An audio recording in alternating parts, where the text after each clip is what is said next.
Welcome, everyone. I'm going to call this meeting to order. Would you please stand with us for the Pledge of Allegiance? I pledge allegiance to the flag of the United States of America and to the republic for which it stands, one nation, under God, indivisible, with liberty and justice for all.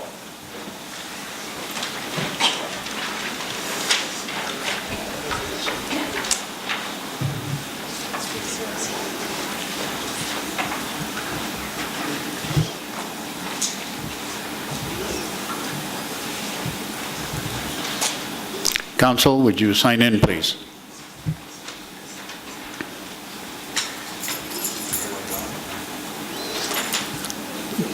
Jim?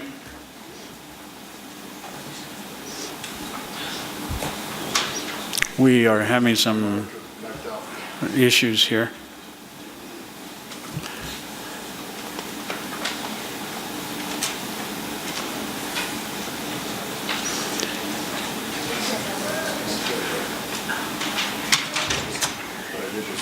I can't get it to work.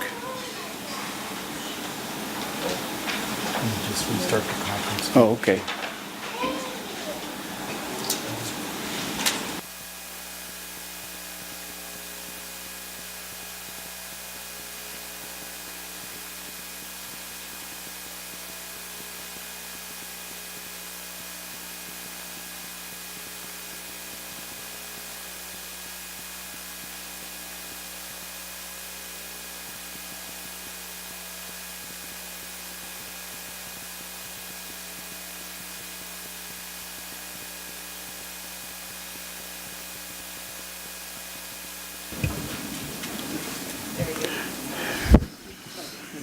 If you haven't voted, please vote.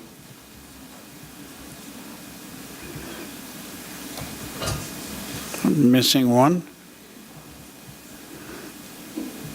Suzanne?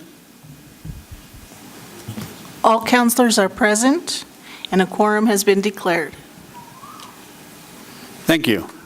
Next up, we have agenda approval. Are there any additions or deletions to the agenda? No, sir. Councilor Daniel? Mayor, I move that we approve the agenda. Second. We've got a motion and a second on agenda approval. Start voting, please. Suzanne? The motion carried unanimously. Thank you. We then will now move on to citizen comment.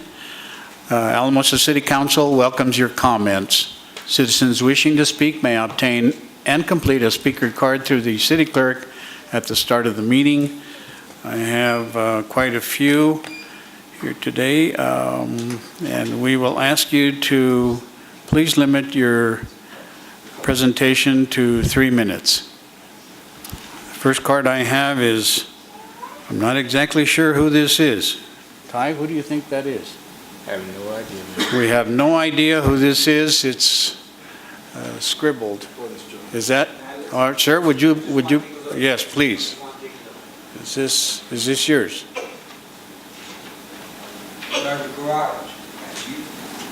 Myself? Sir, would you please approach the podium and give us your name and address if you want, please? The podium? Yes, sir. Thank you, sir. You have 3 minutes. I, sir, believe that the 12 dash, and I can't remember the number exactly, but for the marijuana, you know, I don't see how it can be 12-2017. I don't see how it can be it can be regulated as to individuals who may want to grow, because and if anything, in the long run, it'd be nothing but what's the word I'm looking for? A benefit to the state for these individuals to do what it is they feel they need to do, and also bring the crime down by maybe 50% of what it is now. and allowing these people to partake in this system, sir. But as I speak, sir, it's on y'all's behalf. And that's all I have to say, sir. Sir, what was your name again? My name is Sergeant Guadarrama Jesse. Thank you, sir. Thank you, sir. You have a nice day. God bless you.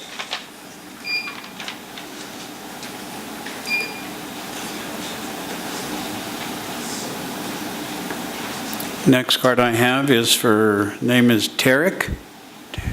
Sir, would you please approach the podium? Name and name, address, optional for the record, please. Commonly known as Tarek. That's it. If you pass this, the only thing that's going to happen is you're going to allow the cartels to come up here, and it's going to be a war. I'm looking at children sitting over in that bench. Cartels don't care about children. I'm looking at men in uniform. They're going to have to enforce any ordinance, which is statutory, which means it's only a means to collect money. It's not a law. Who is acting as the city attorney here? Eric? You and I both know, unless you can prove jurisdiction, there is no jurisdiction. Is that correct? Sir, address your comments to the council. I'm not going to engage in a conversation with you. Thank you, sir. You can, please direct your comments to us. Thank you. All right. Bottom line, it doesn't need to be regulated how much whomever wants to grow.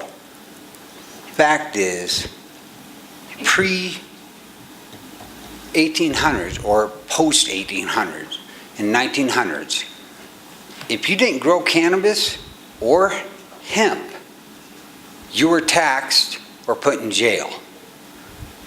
Cannabis, in an oil form, pharmaceutical, has the most highest medical beneficial rate out of any pharmaceutical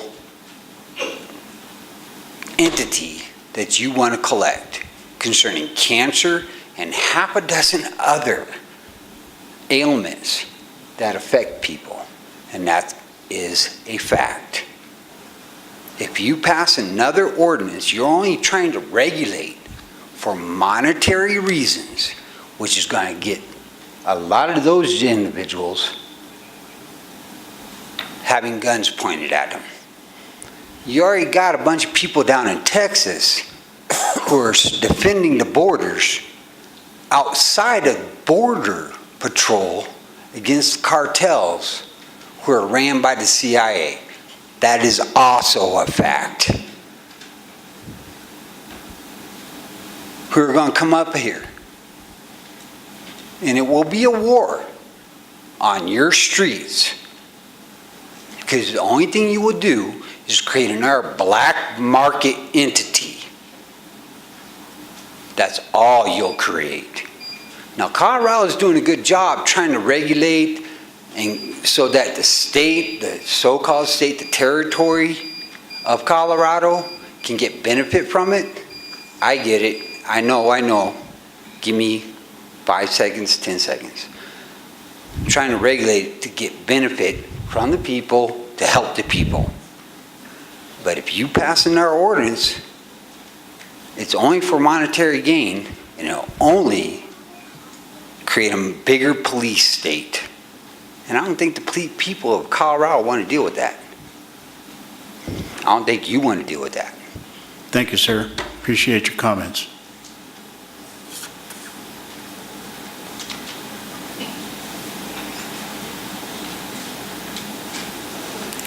Rosanna Atencio.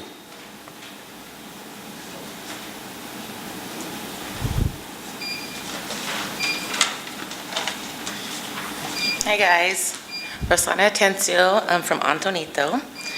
And I'm here tonight to address a direct question that has been brought up by the council several times. It was brought up again at the last meeting, a question that, in fact, all citizens here agree on. It is concerning the meth and heroin problem we have, not only in each and every individual city here in the Valley, but also as in the Valley as an entirety. How do we and where do we start with this problem, this hardcore drug problem? I have attempted multiple times, starting at the beginning of our application process, to share this pertinent information about how cannabis is, in fact, an off-ramp drug. I'm here today to offer again more. I've got more references here for you guys, up to 25 you can each look at individually if you choose to. But it can be used to help curb this epidemic. It can help curb the opiates. It's an alternate to tobacco, an alternate to alcohol, both of which those are extremely dangerous, not only to your health and to your community. You as the council voted last time, really without my answer ever being presented in any of the meetings, without any of this important information being shared, and without considering that a cannabis club is such a great opportunity to try something in this area that has been successful in other areas. A pilot program now versus something waiting till November to get started is really imperative. And I'm here to let you guys know that it was really evident that nobody really wanted to second that motion of denial. I think because of the lack of information, I have spoken directly with Public Works official, Pat. So I just wanted to let you guys know that if you indeed agree that we should have considered this a little bit more, that you wanted actually answers to the questions you guys asked, that you want an alternative, a chance, an opportunity to try something different, being as what we're trying is not working with this problem right now, or at least give the company that attempted to get a license to try to help this out, be responsible, Colorado Creative Clouds, a fair chance without, with getting all the information out there. The findings replicate here that over 60% of American adults acknowledge having tried cannabis. The overwhelming majority of these individuals never go on to try another illicit substance. Further, nothing in marijuana's chemical composition alters the brain in a manner that makes users more susceptible to experimenting with other drugs. That's why both the esteemed Institute of Medicine and the Policy Research Center conclude marijuana has no causal influence over hard drug initiation. So if you guys did decide, if any one of you guys has questions, if you would reach out to Pat, we can all sit down and we can definitely get those answered. Whether it's a club that we're going to be shooting at, it's something we came in to try to help with. We still want to be here for Alamosa, for the Valley, and we're still going to try to take on some responsibility to get this legal and regulated, but also to try to help with some of the other problems that it can help with. So just so you know, we do have that opportunity. If anybody would like, if anybody agrees a fair chance should be given, which we all agree, please reach out to Pat or myself, and we can definitely jump on this right away. Let's get something moving positive in Alamosa already. Thank you very much, Rosanna.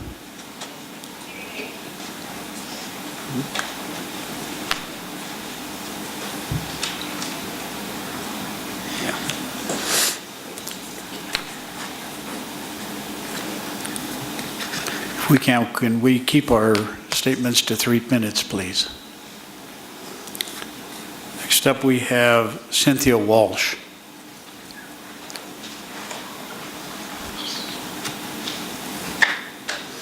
And I do want to remind everyone in the audience that this is a first reading on personal growth, cultivating, and processing of marijuana. It's a first reading.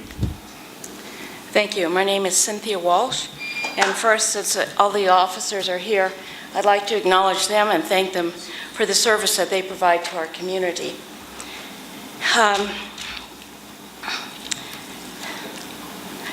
The Colorado Constitution that addresses the issues of marijuana in its first opening paragraph it states that there's individual freedoms But on the other side of that coin is also personal responsibility. So we should not be ignoring that personal responsibility. I did some research this week on the marijuana for issues from pro-marijuana books and magazines. The flowering time for a plant is anywhere from 30 days to 15 weeks. There are 2 strains of marijuana. The indica goes as tall as 2 feet to 6 feet tall, while the other strain can reach as high as 5 feet to 25 feet. The marijuana publications also state that after 40 years of breeding marijuana plants, it has substantially changed from what it was in the 1960s. The cost, if you look at the cost of personal grows, you can find a tube setup that contains everything. The lights, the fan, it's self-enclosed. The only thing it would lack would be a lock box on it. And it ranges from $350 to $495. And with the $495 one, if you can add a air filter on it for another $100. So for under $1,000, a prepackaged, ready-to-go grow operation is ready for an indoor grow. So I just would like to thank you all for addressing these issues, and I acknowledge that you have had the needle exchange program to address heroin issues. This week I was in town, I was in a parking lot, and I observed an individual shooting up in the parking lot. So thank you for your efforts to address the heroin issues, and we also have the anti-addiction rehab programs in the community. So thank you all for that. Thank you. Thank you, Cynthia.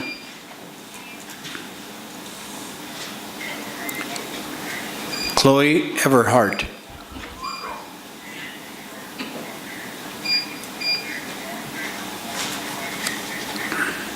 Hi there.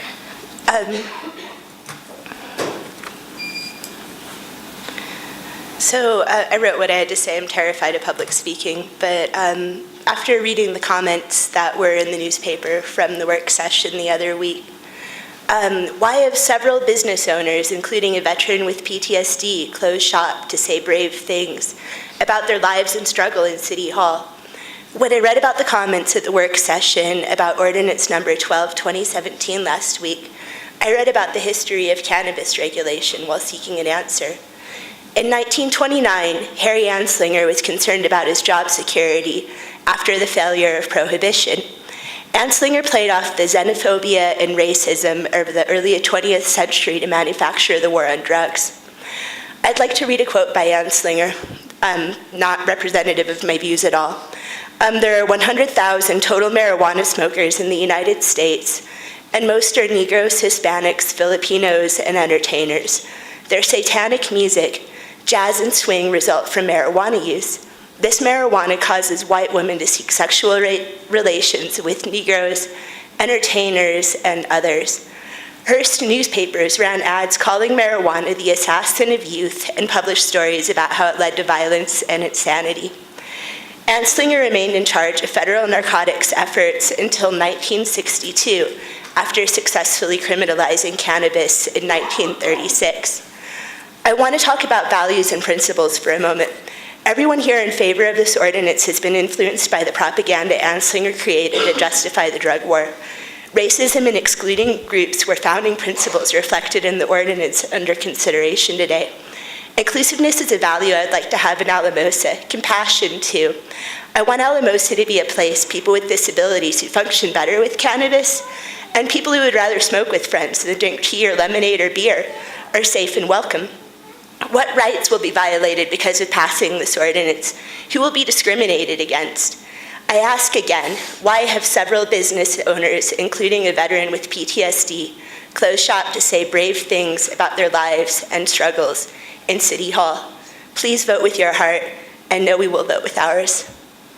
So, and then Thank you, Chloe. I also just want to say that thank you to the officers here today. I really like that same demographic, veterans and people with disabilities and stuff, to be like, awesome, the police are here, and not like, we're safe, not like that, oh, they're here to rip up my garden and put me in a cage. So, I just feel like it makes people have a much more positive attitude towards you guys, if this ordinance doesn't get passed. Hold your applause, please. Thank you very much, Chloe. Hakeem Charles.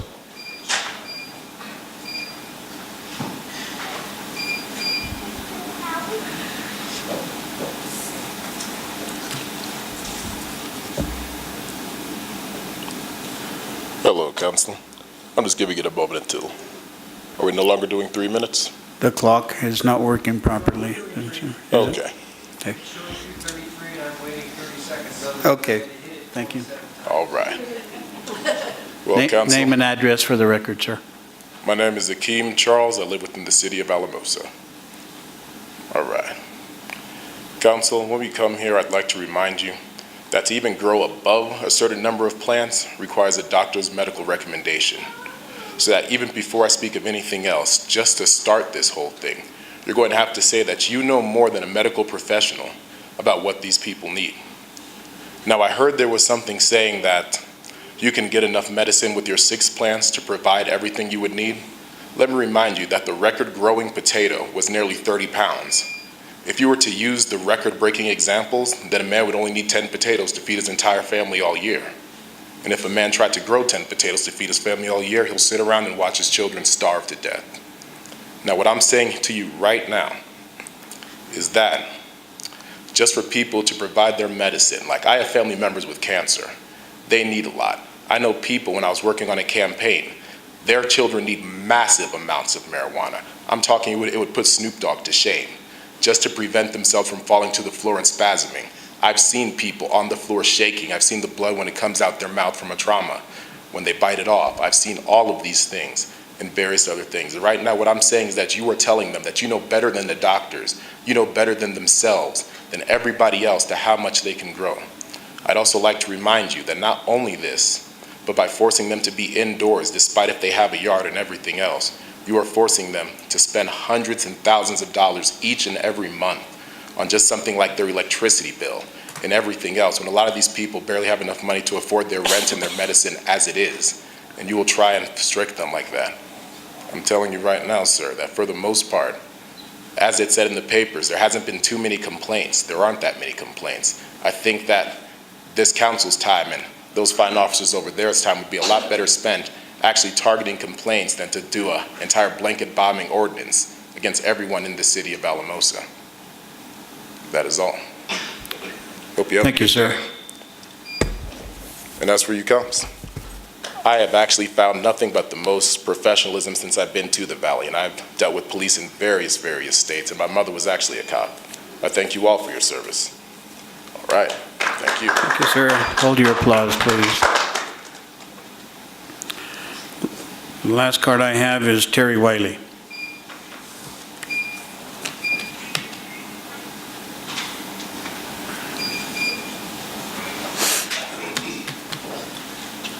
I'm Terry Wiley. I live in the county. Councilmen, officers, audience, thank you for the service and being here tonight. I have a letter from Health and Human Services, Karen DeSalvo, that was written and sent to the Honorable Chuck Rosenberg, the acting administrator for the Drug Enforcement Agency. And it was 111 pages. I'm going to definitely spare you that in 3 minutes. But they have 8 points there that they look at. Marijuana meets the 3 criteria for placing a substance in Schedule 1 of the Controlled Substance Act. And the basis for the recommendation for maintaining marijuana in Schedule 1 of the Controlled Substance Act is, there's 8 points. It's actually or relative potential for abuse. Number 2, the scientific evidence of its pharmacological effects if known. 3, the state of current scientific knowledge regarding the drug or other substances. 4, its history and current pattern of abuse. 5, the scope of duration and significance of abuse. 6, what, if any, risk there is to the public health. 7, its psychic or psychological dependence, liability. And 8, whether the substance is immediate precursor of a substance already controlled under this article. And they make the recommendations after considering of the 8 factors discussed above. The FDA recommends that the marijuana remain in Schedule 1 of the Controlled Substance Act. So Colorado as a state trying to limit personal grows, and your efforts here to keep our community safe and align with safety and a thriving community. I support, the 12 plant limit at this time. I think conservatism with the Colorado experiment is well worth our time to be conservative until more research, more valuable data is available to us. So thank you very much. Thank you, sir. I just wanted to know when that was from. It was a year old. That's about as current as our data is right now. We will now move on to follow-up. Is there any follow-up on this? No, sir. Thank you. Thank you, Heather. Ma'am, it's not public comment any longer. Thank you. We will now move on to ceremonial items. Tonight we have 4 items under ceremonial items. We have an Older Americans Month proclamation, and I'm the oldest up here, so I'm going to do this. I know Charlie's been up here the longest on council, but Older Americans Month, Age Out Loud, May 2017. Older Americans Month 2017, a proclamation. Whereas Alamosa includes older Americans who richly contribute to our community, and whereas we acknowledge what it means to age has changed for the better, and whereas Alamosa is committed to supporting older adults as they take charge of their health, explore new opportunities and activities, and focus on independence, and whereas Alamosa can provide opportunities to enrich the lives of individuals of all ages by involving older adults in the redefinition of aging in our community, promoting home and community-based services that support independent living, encourage older adults to speak up for themselves and others, and providing opportunities for older adults to share their experience. Now therefore, we of the City of Alamosa do hereby proclaim May 2017 to be Older Americans Month. We urge every resident to take time during this month to acknowledge older adults and the people who serve them as influential and vital parts of our community. Given under my hand and seal of the City of Alamosa this 17th day of 2017. And who is here to accept? Would you please step to the podium and visit with us a little, please?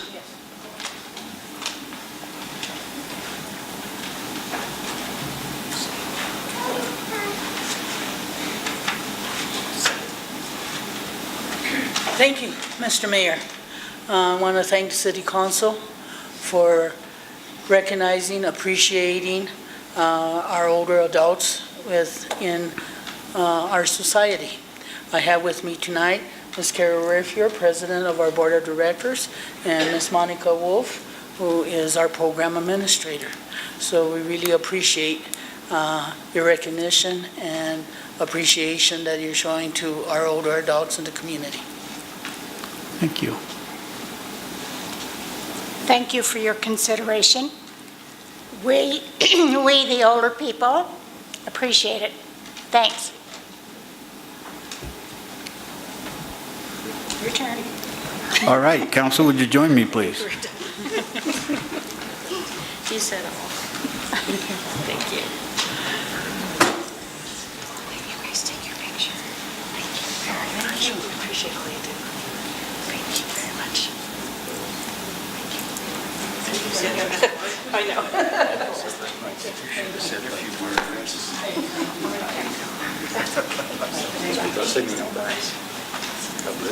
Thank you. It's great to see you again.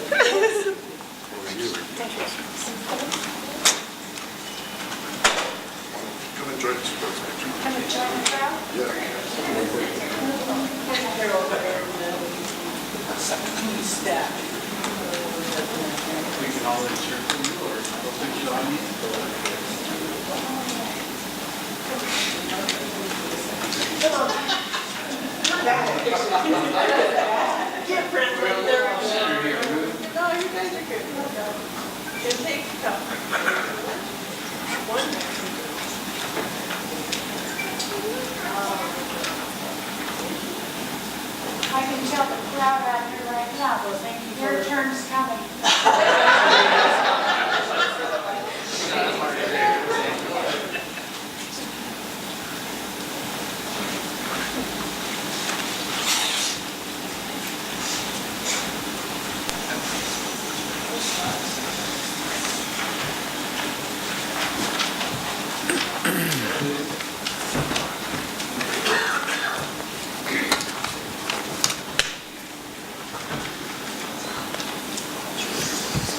I have a second proclamation.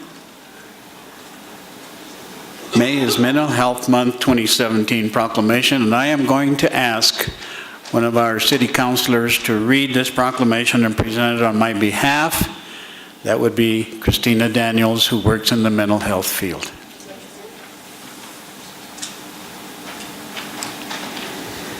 May is Mental Health Month 2017.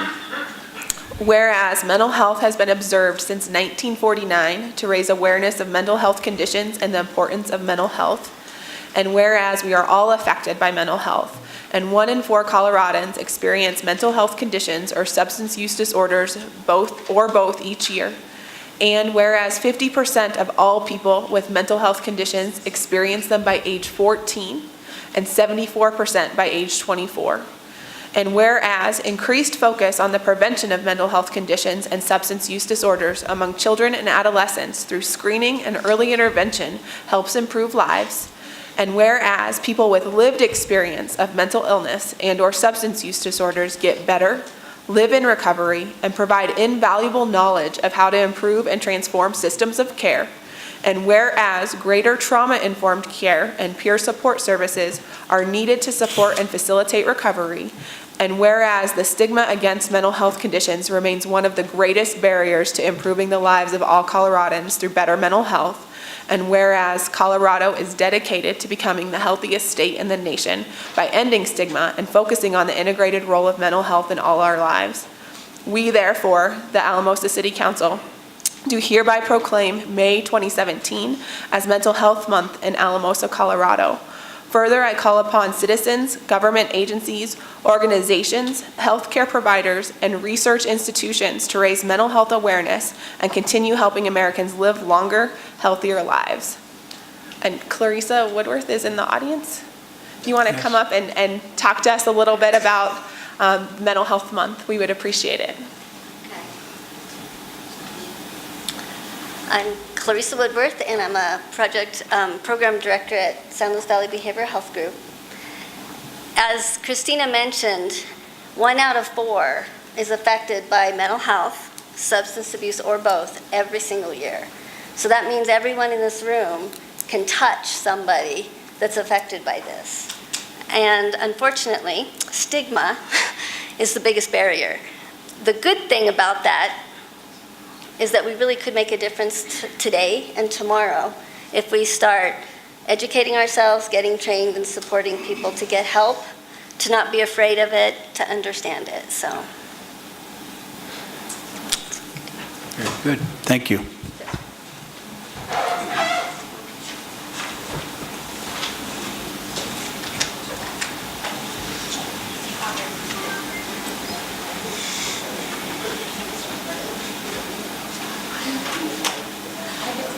I'm super excited.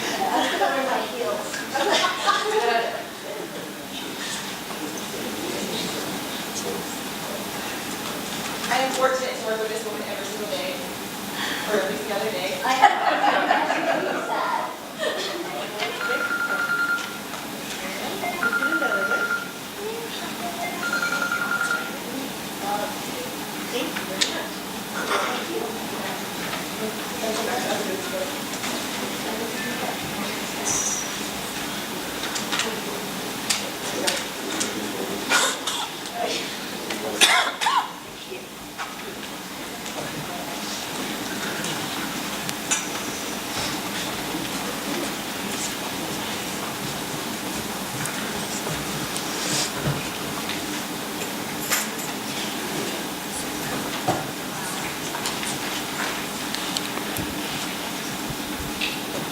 The next proclamation we have is Police Week Proclamation.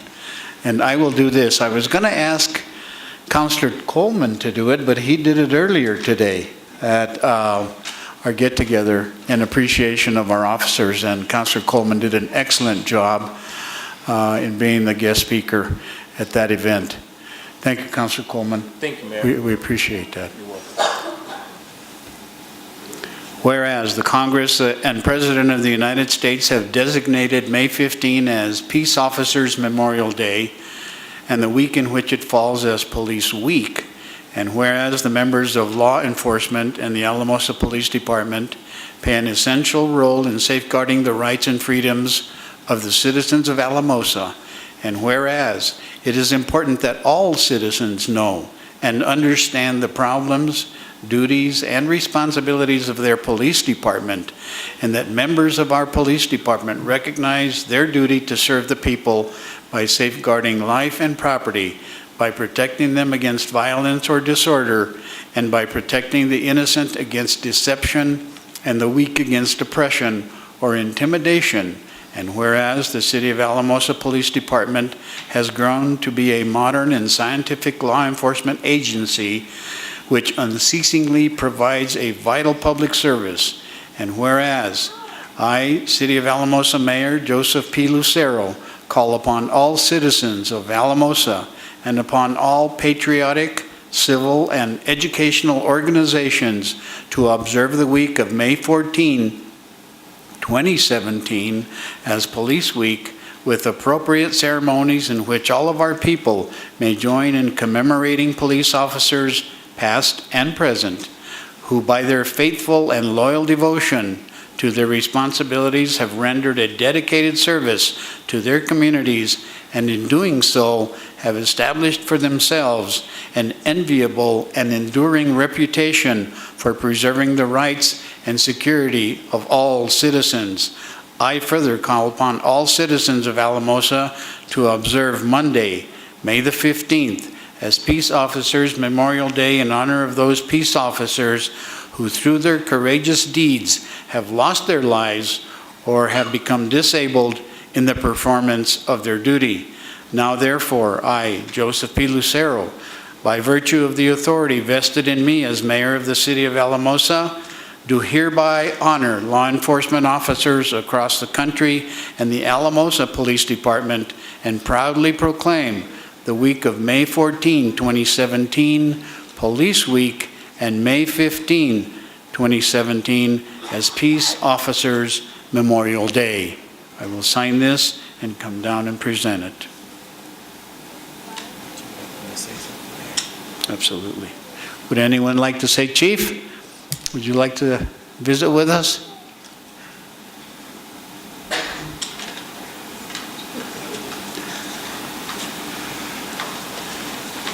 Thank you, Mr. Mayor. Thank you, Chief. I have the guys coming up with me. I'm going to actually let them accept the proclamation on my behalf. They're the ones out on the street every day working hard, and they're the ones who need the recognition. So a little bit of history. In 1962, JFK made a proclamation to claim, as you read, the week of May 15th and the week it falls in as Police Memorial Week, and that's what we're asking the council to do tonight. It's our honor, Chief. Thank you. Will council?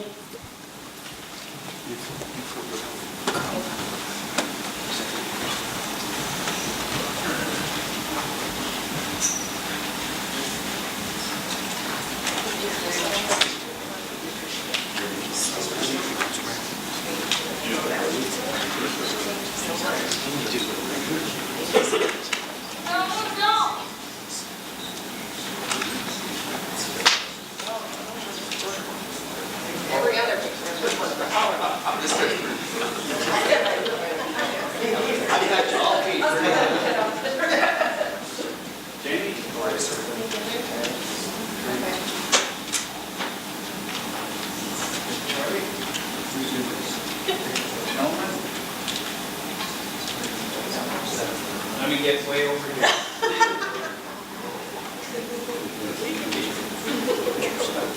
Might have to back up question.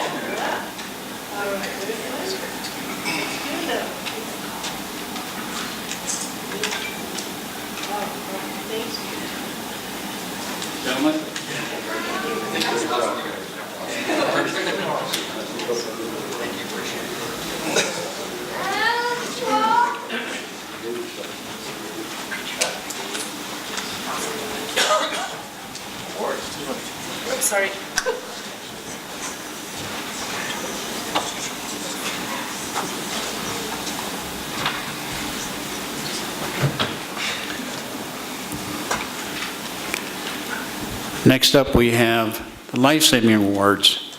Chief? Thank you, Mr. Mayor.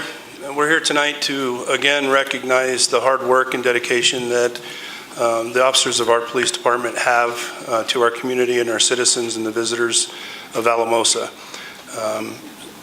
Captain Mestis is the commander of the Operations Division who oversees basically the black and whites that you see out on the street, these guys standing behind me. So I'm going to have Captain Mestis present these awards. We have 3 officers that are receiving a total of 5 life-saving awards. We also have one of the people that the officers saved in the audience, and Captain Mestis will be calling him up at the appropriate time. Thanks. Members of council, ladies and gentlemen of the audience, it's an honor to be here to present these awards to these officers. They do a great job every day, and I couldn't appreciate them any more than I do today, being Peace Officer Memorial Day. Having said that, I'm going to read the incidents that took place and the events that took place that will present these awards for life-saving awards. So the first one involves Corporal Coulson, Officer Hadley, and Officer Squires. Can you come present, please? So on November 11th, 2016, at approximately 21:08 hours, officers were dispatched to 1700 State Avenue, space 85 for a male subject in active seizure. Dispatch updated officers while en route, indicating the male subject was unconscious and breathing. The male subject was identified as Michael Valdez, who was lying in his bed in the back bedroom. Valdez had a weak pulse upon the officer's arrival. Corporal Coulson, Officer Hadley arrived on scene. Corporal Coulson instructed Officer Hadley to help move Valdez to the floor to perform CPR. Once on the floor, Officer Hadley checked for a pulse, and Valdez didn't have a pulse anymore. Officer Hadley began life support by performing CPR on Valdez. As tiring as that gets, Corporal Coulson switched with Officer Hadley to perform CPR. Both officers were performing CPR and could not get a pulse on Valdez, and he would not breathe on his own. EMS arrived on scene at approximately 21:18 hours. Officer Hadley and Corporal Coulson continued performing CPR while EMS prepared him to be transported to the hospital. Officer Hadley drove the ambulance while Corporal Coulson conducted CPR in the back of the ambulance while en route to the hospital. Upon arrival at the hospital, Officer Squires took over CPR on Valdez in the emergency room. After several minutes of performing life support on Valdez, he regained a pulse and stabilized to a conscious condition. Corporal Coulson will be receiving his first life-saving award. Officer Hadley will be recognized for his second life-saving award, and Officer Squires is going to be recognized for his second life-saving award as well. And then I'm going to move on to the next event so we can get all the awards out of the way. On January 21st, 2017, at approximately 4:48 hours in the morning, PD officers received a call of a male subject lying on the floor unconscious face down in his residence. Officer Squires and Corporal Coulson responded to the scene at 408 8th Street here in Alamosa. The male subject was identified as Joseph Medina. I guess he goes by David Medina, correct? And he was lying face down, not breathing. Officer Squires and Corporal Coulson rolled him over and started to perform CPR. EMS arrived on scene and they continued doing CPR until the male subject was transported to the emergency room. David Medina began breathing and regained pulse, and he was stabilized to a conscious condition. With this event, Officer Squires will be recognized for his third life-saving award, and Corporal Coulson will be recognized for his second life-saving award. And having said that, I would like to have David Medina come up and help present these awards.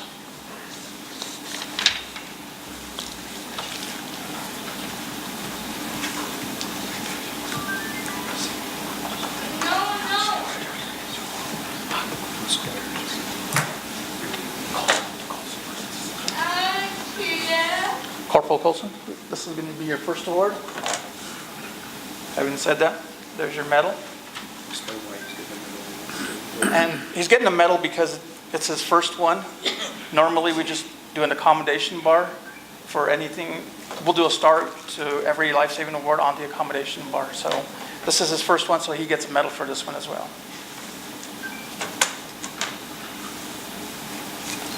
And that's his life-saving certificate.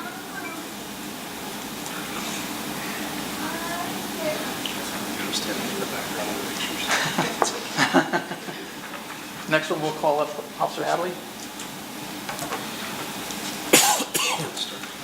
Officer Hadley's going to be receiving his second one.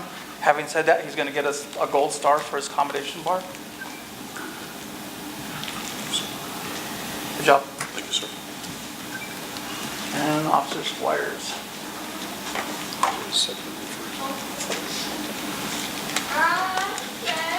This is Officer's second life-saving award. Having said that, his certificate and the star to be presented on his accommodation. Good job. Thanks, Captain. And then, Mr. Medina, if I want you to present the awards, if you don't mind, for your event. This is Corporal Colson's. I think this. Sir, your star for your second life-saving award. Thank you. And the last one, Officer Squires.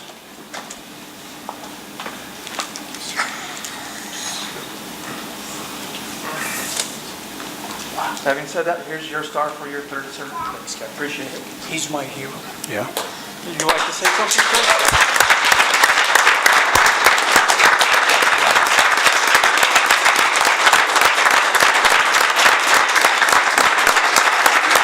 Thank you. Officer Squires, you're my hero. If it wasn't for you, I would not be standing here today. You saved my life because I was dead. I was gone. According to understanding. All of you guys have done a good job, especially you. Keep your heart all the time. Yes, sir. I hope I live at least another 10 years, because right now, as it is, I'm 71 years old. And you just saved an old man from going to his resting place so early. Yes, sir. Thank you. Yes, sir. No problem. God bless you. Thank you. Thank you, Mr. Medina. Thank you. Thanks, Council. Thank you, Council. Would you like to make some comments? Councilor Coleman? Thank you, Mayor. I would like to make a comment to the officers. Hearing of your life-saving activities and events is very touching and much appreciated. Thank you for all the great things you do and proving that all lives matter. Thank you. Councilor Stefano? You guys are awesome.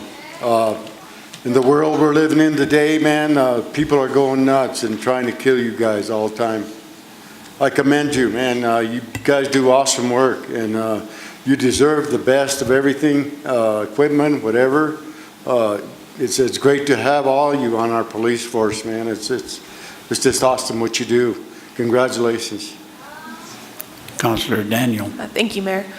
I also wanted to say how much I appreciate your professionalism and your commitment to our community. But I also wanted to acknowledge there are several family members in the audience who came here to cheer you guys on.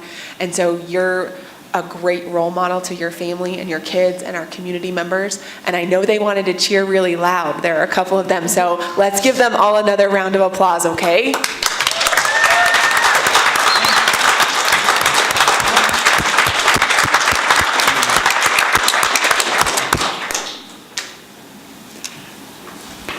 Councilor Hensley? I also would like to echo my fellow councilmen. What a great job you all do. And anytime you get a call, you never know what it's going to be. It could be something simple, something where you're saving a life. Obviously, we don't want that, but anything that could be very dangerous, all the way to something simple. And I just want to commend you all, because you're always on that, whenever that call comes in, being ready for anything. And that takes a lot of skill and a lot of talent, and I just appreciate everything you do, and you do it with such professionalism. And when I see you out there, I'm very proud of all of you, so thank you. Councilor Griego? I too want to thank you, and I've known David all my life. He's even part of the familia, and thank you very much for saving his life and what you do for us. Thank you very much. Councilor Vigil? Thank you, Mayor. I've been up here for 4 years now, and I've gone through a couple of these Saving Life Awards, and I've never seen a person to that life-saving, and that just hit me really hard, and I don't have much to say, but just thank you. Gentlemen, life is precious, and you hold a lot of precious things in your hands and in your minds when you save someone. Alamosa is a better place because of you and because of the efforts that you bring with you when you answer a call such as saving a life. I don't think we could live in a better place than we do here with you folks on the force. Chief, thank you so much. Thank you, Mr. Mayor. If I could just add one more thing. We strive to have the best police department in the valley, in the state, and across the nation. And these officers and all of my officers exemplify that. So I just wanted to let you know that these are the best guys that I could have. Thank you very much, Chief. All praises to you.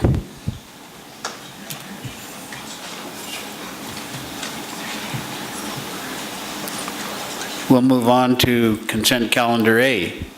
The consent calendar allows multiple actions with one motion. Consent calendar A contains routine items which have been recommended for action by staff and/or advisory boards. Council may remove a consent calendar for separate consideration. Tonight we have two items. We'll receive the April 2017 monthly reports as well as approve the minutes for the May 3rd, 2017 meeting. Councilor Griego. If there's no questions, I'll make the motion to approve consent calendar A as presented. A second. I've got a motion and a second to consent calendar A. Is there any further discussion? Start voting, please.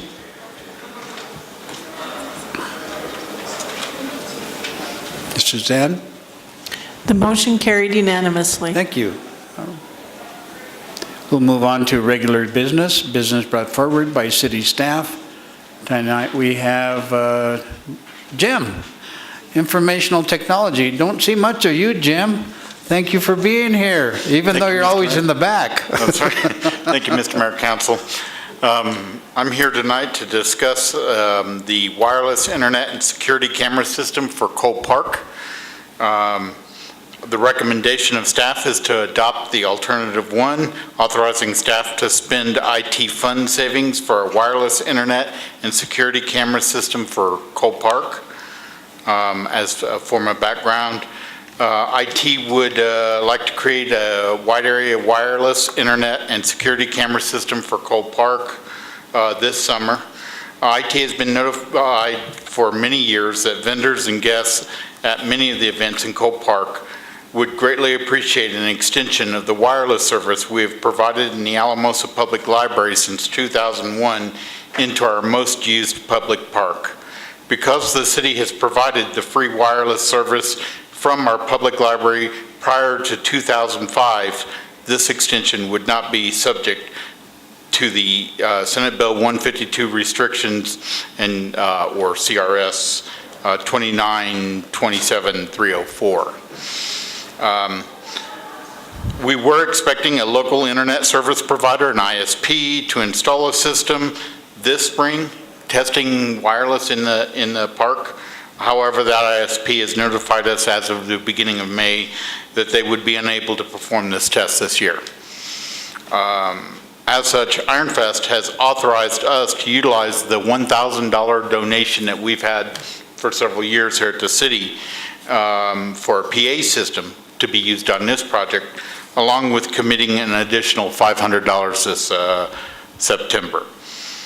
The system would provide an opportunity for the city to install cameras at some of our more sensitive areas of the park in order to assist in deterring crime. The total cost for this system would be $7,500 and does not increase our monthly costs for the current internet service.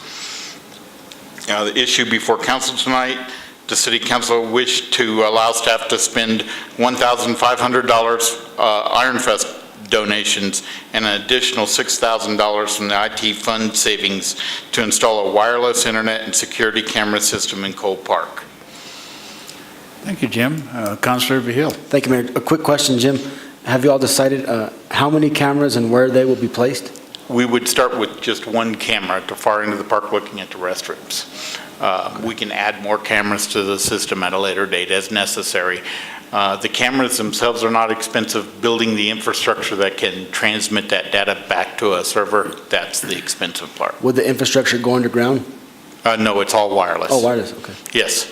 So essentially what it would look like is there will be a broadcast antenna, a flat bar on the end of City Hall on the backside of the library here. And then at each one of the power stations that we have throughout the park, there'll be a pole with a receiving and transmitting point on top of that pole. Thank you, Jim. And I would like to let council know, and I'm sure you'll have read this, but over the last 3 years, IT has saved over $75,000, so. Thank you, Councilor Vihil. Councilor Daniel. Thank you, Mayor. Jim, I have a question. So the ISP that we thought was going to be able to install this can't, so does that mean we're delaying the wireless for a year, or is someone else going to install it? We would be installing this ourselves. So the ISP that looked into this decided that they could not complete a project in a timely fashion this year. Awesome. And because they couldn't do it is why we wanted to step in and do it. Thank you. I appreciate that. I just kind of got lost somewhere in there. Thank you. Councilor Stefano. Jim, would these cameras be operational year-round or just Yes. for certain events? Year-round. And they're day-night cameras, very similar to what we have out at the rec center. Good. I think it's a good program. Thank you. Councilor Vihil. Mayor, if there's no further discussion, I move that we authorize staff to spend IT fund savings for a wireless internet and security camera system for Cole Park in the amount of $7,500.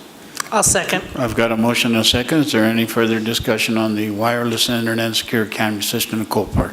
Just want to tell you, Jim, keep saving money. You're doing a good job. It's always a pleasure to see you come up here to the podium because you save so much. It makes it easy for us to just give money your way. Good job. Thank you very much. Thank you. Start voting, please.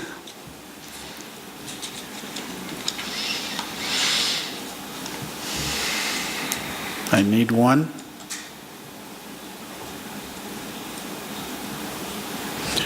Ms. Suzanne? The motion carried unanimously. Thank you. We'll move on to City Manager and Legal. Tonight we have a need for a public hearing and second reading on ordinance number 11-2017, an ordinance approving the intergovernmental agreement amongst various San Luis Valley local government entities for continuation of a regional planning commission for transportation planning. Is this Ms. Heather? Yes, Mayor. Thank you. This is a bit of housekeeping. The DRG has a new director, and I think when you get a new director, they take a look at some of your documents and identify those that maybe need to be updated. It's nothing that's different, and there's no fiscal responsibility related to this. It is to just keep in place the Regional Transportation Planning Commission and to show across the valley that we're participating in that group.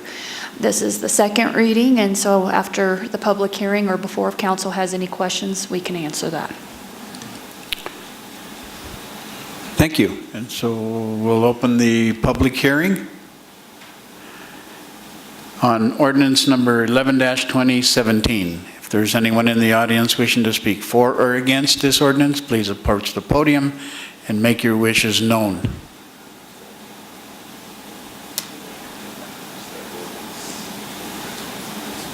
Seeing none, I will close the public hearing and bring it back to council for a further discussion or a decision.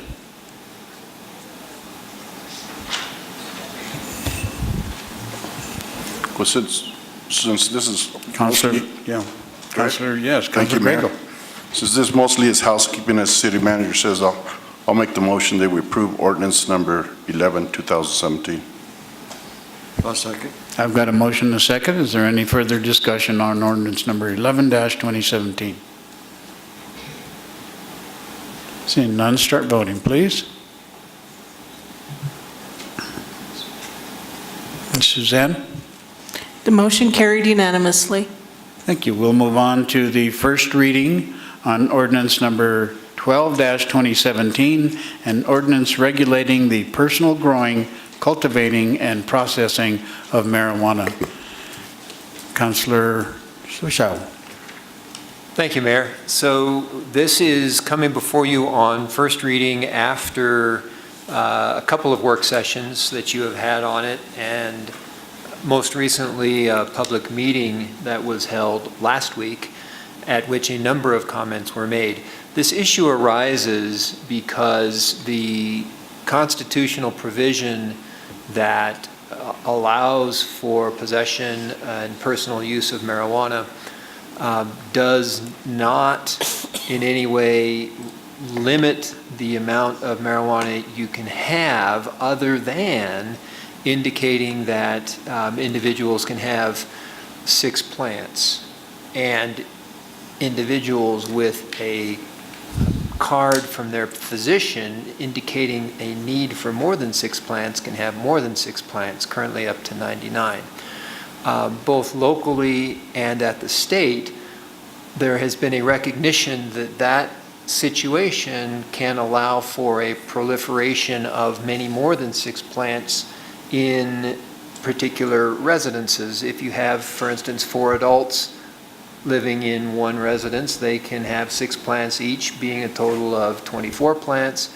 If you have an adult who has one of the physician cards or who is a caregiver, they can have more than 6 plants, up to 99 plants. And what that leads to, and this actually came up with the legislature as a couple comments in your work session recognized, what that can lead to is, I'll just quote from House Bill 1220, which is what the state is considering in terms of regulations on residential marijuana grows. That bill has actually passed in final form and is awaiting the governor's signature. But that issue, as expressed in House Bill 1220, states that large-scale cultivation sites in residential properties create a public safety issue and are a public nuisance. A site in a residential property can overburden the home's electrical system, resulting in excessive power use and creating a fire hazard that puts first responders at risk. A site can also cause water damage and mold in the residential property. A site in a residential property can produce a noxious smell that limits the ability of others who live in the area to enjoy the quiet of their homes. Often the site is a rental home, and the renters cause significant damage to the home by retrofitting the home to be used as a large-scale cultivation site. When residential property is used for a large-scale cultivation site, it often lowers the value of the property and thus the property value of the rest of the neighborhood. Finally, a site in a residential property can serve as a target for criminal activity, creating an untenable public safety hazard. That's out of the House Bill 1220. House Bill 1220 would limit the ability to grow personally in your residence to 12 marijuana plants total per residence, unless you are a medical provider or a caregiver, in which case it's 24. Now, that is a state outside limit. It does provide an exception. If a municipality allows for more than those numbers, then they can have more. If a municipality allows for less of those numbers, that's the municipality's right as well. So what you have in front of you after the work sessions and the public hearings is arising out of those same kinds of concerns. Heather had something she might want to add. When you're done. Okay, so the out of both the work sessions and the public comments, if you look at the council communication concerning this ordinance, I tried to distill for you what I took away from those public comments as issues that were raised with respect to the proposed ordinance, and I've listed those as the 12 plant limit, whether that should be increased or decreased. There wasn't really much sentiment in terms of decreasing it, but there were a number of comments in terms of increasing it. Whether the space and volume or area and volume grow limitations were appropriate. I think that one of the primary points of concern was whether it's appropriate to limit growing to indoors or whether it should be allowed to be outdoors. Allowing for growing in multifamily dwellings, that actually didn't show up in comments, but that's something you could consider. One of the comments was that the ordinance as currently drafted requires permits if you're going to grow in an accessory structure rather than just in your home. And then finally, there were a number of comments around the lighting restrictions, which limit the lighting to non-high temperature lights. So LED, compact fluorescent, or fluorescent lights, no high pressure sodium lights or other high temperature lights that could cause a fire hazard. Those were stated to be more expensive. So sitting in front of you now is this ordinance on first reading. You can pass it on first reading as written and take public comments. You can, given all the public comment that has already gone on, you may want to change it before you pass it on first reading with respect to any of those that I just mentioned or any other kinds of areas. Staff has various feelings on some of those and doesn't have strong feelings on others. I'm done, Heather. Thank you.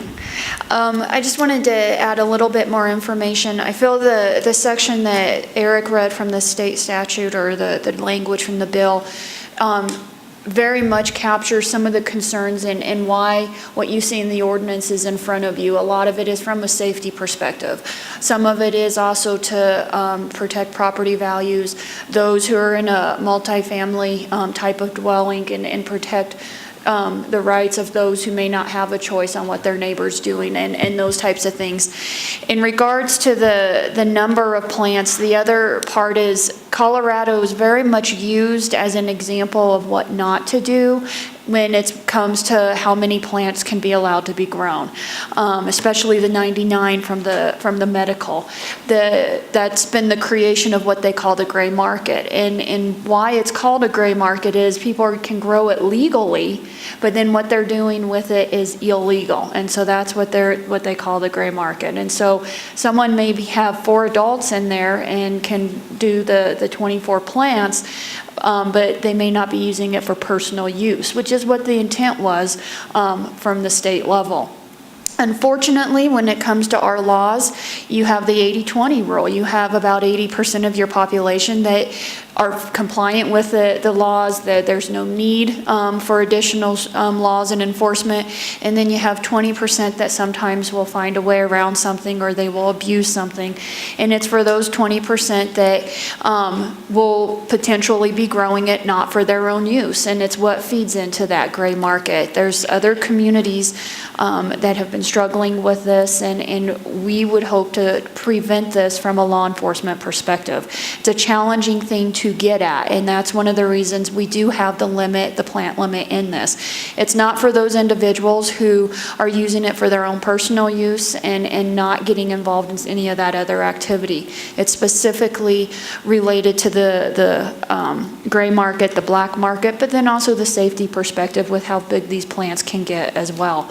So I think it's important for that, because I think for some that it felt as if we are getting into their personal business of what was allowed at the state level and raised questions on why we would even be interested in that. And so I think it's important to understand that a lot of times for our laws, it's for not everyone, it's for a certain group of people. I think the other item that's important to understand is this is one aspect of our attempt to create a safe environment in Alamosa. Obviously, we do all different types of drug enforcement and a lot of different activities, ranging from our school resource officer and starting with kids, moving through the different ages, and then there's been mention of the rehabilitation, the needle exchange, the naloxone or whatever the spray is.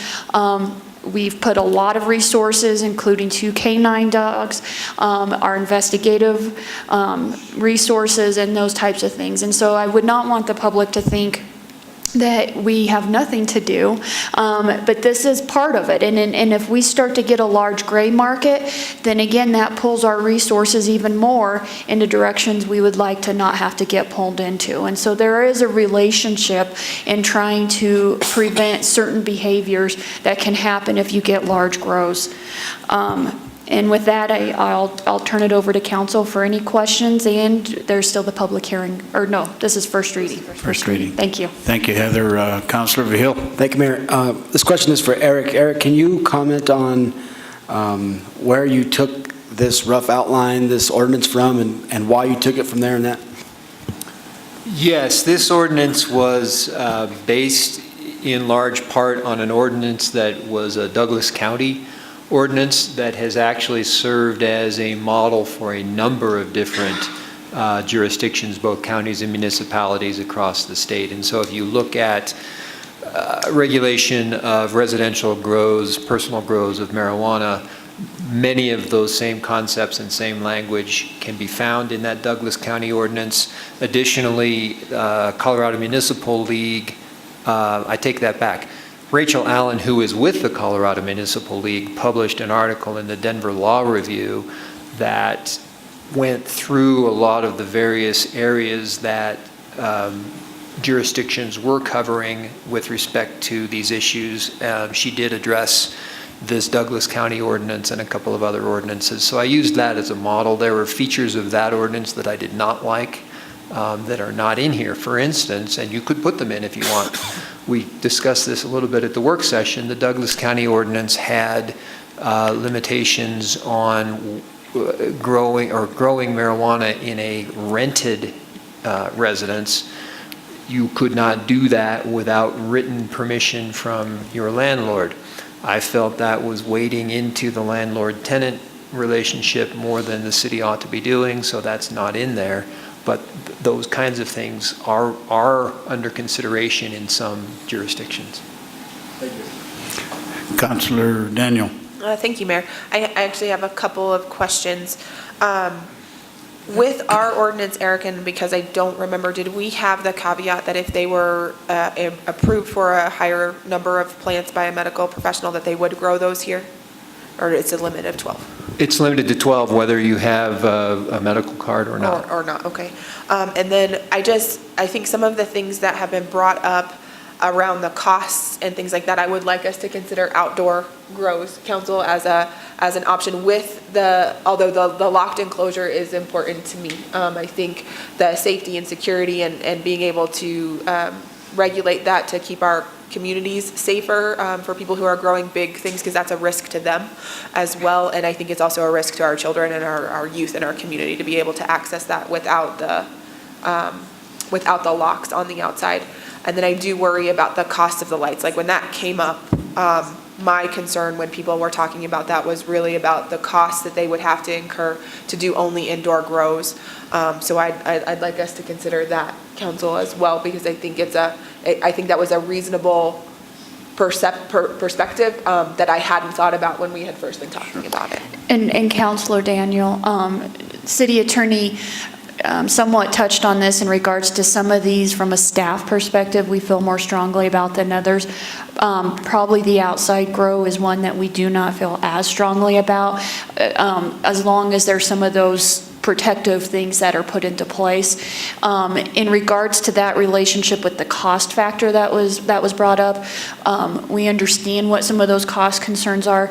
However, some of that stuff on if you are going to do it indoors are safety related, and then potentially you could weigh if it is done correctly outdoor, then they at least have that option. So that was one of the ones, after listening to the public comments, was probably a little further down the list from a staff perspective. Can I respond to that? All right. Oh, sure. Let me turn mine off. Yes, sorry.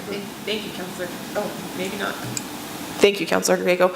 I appreciate that. I agree. I think that if they will be grown indoors, I don't mind those restrictions if they have an option to grow outdoors. I think the costs are something we have to consider for our community, but I don't want to change the safety factors for that. So I think the outdoor option kind of satisfies that need for me. And I'm no gardener, but when I'm a lousy gardener, let me put it that way. My lawn consists of kochia weed that I do mow. But when that comment came up, I went on a couple websites, one of which HTG Supply on hydroponics talked about LED versus high-pressure sodium. I just quote this: if you look on any online grow forum, you will constantly find growers debating whether HPS or LED lighting is the best. It is interesting that if you were to check 4 or 5 years ago, HPS would be the clear, high-pressure sodium, would be the clear winner of the debate. However, LED grow light technology has grown leaps and bounds over the last few years, and the debate these days is much less clear. LED grow lights are now boasted by many as the best way, dollar for dollar, to a successful grow with the best yields, and that's primarily because they do have higher upfront cost, but their long-term operating costs are much lower. So I don't, again, I'm not a gardener, I don't know, but there's a lot of debate about whether or not there's a clear-cut answer to expense on lighting. Thank you. Councillor Griego. Eric, also, can you explain on the alternatives, item E, and what does that exactly mean? So item E, the way the ordinance is currently structured requires that if you're going to grow not in your home building, but in an accessory structure like a garage or a shed, that you have to get a permit for doing that. And I really, when I'm thinking of the logic of that, I struggled to come up with the logic of that. That probably, if I thought about it harder, would have been another one of the ones I would have removed. I talked with Harry Reynolds about his thoughts on that, and I don't recall whether I talked with Don, the fire chief, or not, but I think the conclusion is, gee, we'd kind of rather have them in a accessory structure than in a home, so let's make that easier and get rid of that permit requirement. And I agree with some of the comments that Councilor Daniels said, and maybe even include that item E in there. So, thank you. Councillor Stefano. I just have a couple of comments. We're talking about 24 plants. A lot of people want to grow 24 plants. I think 12 should be the limit, my opinion. I also have heard comments about the black market. We already have a black market. There's marijuana coming in all over the place. I think that, and then growing it outdoors, I don't think is a good idea either. I've heard in Denver about people burglarizing marijuana shops to get the marijuana. If people smell it growing in the yard, they're going to want to take it. That's what I think. That's my opinion. So there's a lot of consequences that are involved. For example, if you want to grow 24 plants, you're going to have more electricity, more power, more stuff to pay for. I think, like I say, I think 12 is a good limit. And what's to say that these people that are growing 24 plants are not selling it to somebody else outside their own medical use? That's a lot of pot. 12 plants, they grow 25 foot or whatever. That's a lot of pot coming in, man. I don't think anybody could smoke that much pot. I know people that have smoked, they used to sell it by a quarter. And these people would light up joints, man, and they'd smoke it a quarter. I mean, to me, marijuana, once you smoke a joint, you get high, that's it. You're high. You keep on smoking, what's the point? You're wasting a lot of pot. But my opinion is 12 plants should be about the max, I think. Councillor Hensley.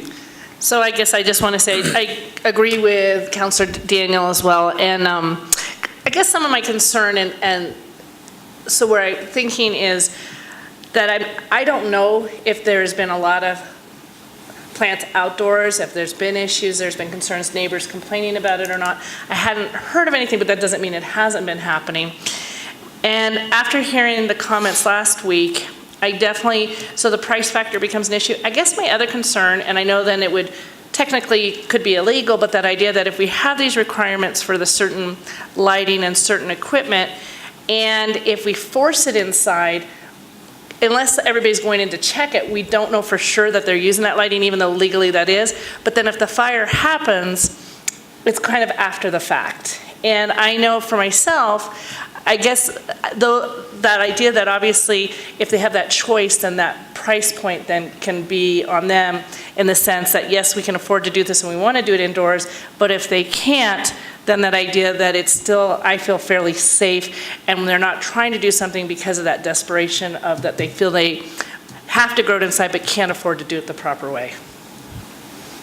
Councillor Vigil. Thank you, Mayor. I think this is a great opportunity for us as a council to come to compromise, especially after hearing from both sides of the aisle over the last 2 months about this.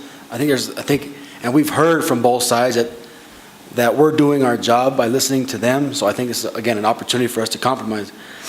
Just a couple, and I would like to hear from all of you tonight on the number of plants, and let's really hash this out. Let's get this done. As far as the outside, growing outside, I heard from some people over the weekend that, like Mr. Stefano said, maybe someone might want to steal this marijuana or this or that. So what if we said you have to put it in a greenhouse? I'm just throwing up options here. Or locked, yeah, okay. But I don't see a problem with growing it outside. But I would say I would like it to be like that gentleman said there last week, in your backyard, away from the public view, that type of stuff. And then a question I had, because some people have asked me, and I didn't know a straight answer, is are we asking people to, if we pass this over some working through it, are we saying that people need to register or anything like that, their grows? No, this is just setting the limits that if they do grow, here's the parameters. If we get called into a situation where there might be a violation, we'd have to follow the proper protocol in regards to evidence and those types of things. Cool. And then finally, this kind of goes with the number of plants. I kind of agree with some of the folks here. I mean, who are we to say, especially for folks who use it for medical, who are we to, and if they need more to help them with their medical situations, who are we to say it can only be 12? Thank you. The state basically said 12 plants, correct? Or 16? Well, the state hadn't said anything yet, but the bill that passed and is awaiting the governor's signature, HB 1220, would allow people with a medical card or caregivers to grow up to 24. 24, correct. So even at the state level, they're recognizing a need. The 99, I can't emphasize enough how much that has been used for other states as what to avoid. While it is from a medical perspective, I think there's been abuses within the medical profession, and that has been almost a direct link into the gray and black markets. And so I think at the state level, they've recognized from a medical level, 99 was by far too much. Too much. And I think we all here can agree that's insane. So my understanding then is 20, 22, is that what you said? 24 at the state level. 24. The ordinance before you would have it be 12. 12, correct. Question I have specific to permits. You need a permit to grow medical marijuana, correct? At the state level, you would need to register to do that if you were a caregiver. I don't recall whether you would have to if you were just growing it for yourself with a medical card. Under our ordinance, you would not need a permit for anything. Correct. So that's a clarification for Other than if you were a lot growing of the it in an folks that believe they need a permit to grow their own personal marijuana. Right. Other than that subpart E that Mr. Griego was talking about, you'd need a permit as it's currently written if you're not growing it in your house but in a garage or something. But that's the one staff would say is we don't probably really a like good that one. idea to remove. Correct. Okay. And so just to get in my mind, clear this thing up, if you grow outside, are you still restricted to the 24 plants? 12. 12. Yes. Okay. Yeah, it's the same as inside, it's just that it's outside. And it has to be enclosed and locked. And the philosophy of limiting the number is still the same, whether it's inside or outside, is the potential for that 20% of the population that might get into the gray or black market. Okay. Back to growing outside, visibility, the visibility factor. Is there a visibility limitation? I think the city attorney, if you read letter C, had done a pretty good job in regards to potential wording, which would be to allow outdoor grows so long as in a locked enclosure of sufficient height and visual density to provide a visual barrier and so long as compliant with odor limitations. Thank you. The ordinance as written has a section 4-175 that requires that when you're growing or processing marijuana, it cannot be perceptible, and that means it can't be perceptible from the exterior of the structure by common visual observation, by light pollution, by undue vehicular or foot traffic, or by smell or smell or odor. I basically asked that question for clarification. All right, Councilor Stefano, I believe you're next. I just had a couple more comments.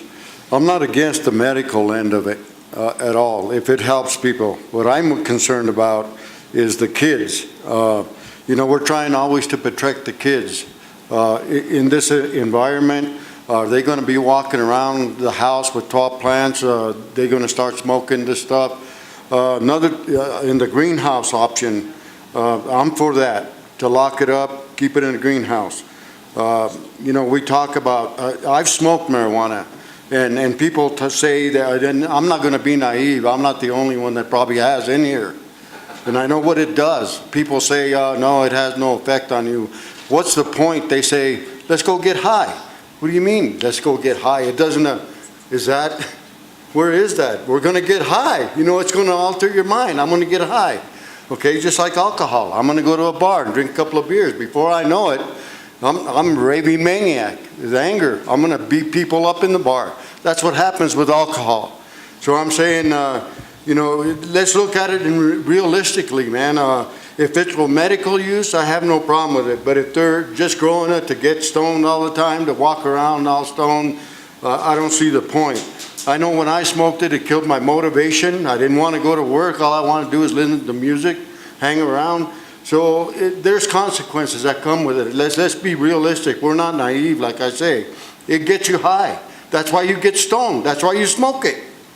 I mean, what's the point? If it's cigarette, gives you nicotine, it nullifies the craving in your lungs. So pot nullifies the craving to get high. So let's face it, really, it's about the high. It's just like heroin. We have an epidemic of heroin right now. And I believe that it comes from smoking marijuana. If they say marijuana doesn't lead to other stuff, I think it does. And that's my opinion. But like I say, I've smoked it. So my concern is the kids, protecting the kids from getting a hold of this stuff. They have no business smoking at the age of 4 or 5 years old. And it should be, I think you need a medical marijuana card to go to a medical marijuana store here in town. What's going to happen to these places that already sell it if you grow it at home? Is that going to be a conflict?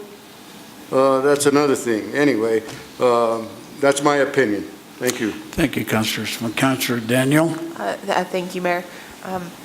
I don't know, I appreciate everything that you said, Councilor Stefano. I don't know that I agree with every part of what you were saying, and so I appreciate that it was your opinion. I have a question about staff's perception, or your, whatever you said before, your belief about the space limits, the 100 square feet and 1,000 cubic feet. I'm not necessarily attached to that one, and I was wondering if you guys still were, had an opinion about that. We felt that we couldn't just go with a straight plant limit because sometimes the size of the plants can get very, very large. And so this is more in regards to if it's done indoors, the larger the plant, then you can see some of the things that the state statute or the state bill references in regards to moisture, mold, electrical, those types of things. And so it could be that, I don't know my plants, but they could have 6 that are extremely large, well taken care of, that type of thing. So we thought a combination of the two from an indoor safety perspective. Is that correct? That is correct. In fact, some of the comments from other communities that have been struggling with these kinds of issues on the listservs posted photos of plants that were